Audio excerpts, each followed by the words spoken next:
In the dimly lit corridors of the sprawling St. Agnes Asylum, a palpable sense of dread hung heavy in the air. Dr. Jonathan Collins, a respected psychiatrist, had been summoned to this notorious institution under mysterious circumstances. His reputation for treating the most severe cases of mental illness had earned him a dreaded nickname among his colleagues, Dr. Horror. As he made his way through the labyrinthine asylum, the flickering lights cast eerie shadows that seemed to dance along the walls. The sound of distant, tortured screams echoed through the empty halls, sending shivers down Dr. Collins' spine. It was as if the very walls of St. Agnes held the tormented souls of those who had suffered within its walls. Dr. Collins had been called to consult on a patient, a man named Edward Holloway, whose madness was said to be beyond anything the asylum had ever seen. The staff spoke of strange occurrences surrounding Holloway,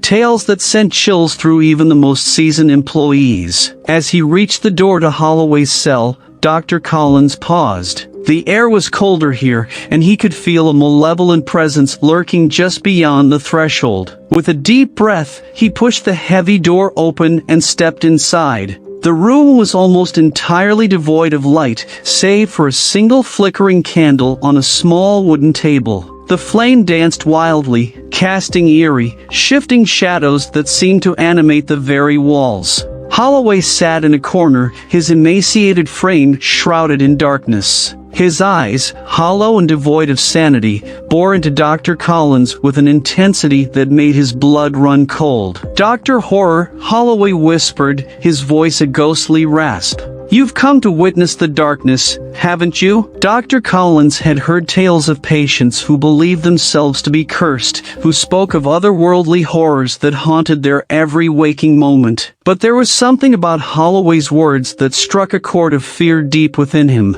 As he began to question Holloway, the room seemed to close in around them. The flickering candlelight grew dimmer, and the shadows danced more frenetically, taking on grotesque forms that seemed to mock the very concept of reality. Holloway's ramblings grew more incoherent, his eyes now filled with a madness that transcended mere mental illness. Suddenly, a deafening crash echoed through the room, and the candle extinguished, plunging them into pitch-black darkness. Dr. Collins fumbled for his flashlight, his heart pounding in his chest. He could hear Holloway's labored breathing, closer now, and the sensation of being watched intensified. With trembling hands, he managed to illuminate the room once more. Holloway was no longer in the corner. He stood inches away, his face contorted into a grotesque mask of agony. Before Dr. Collins could react, Holloway lunged at him, and they tumbled to the ground in a frenzied struggle.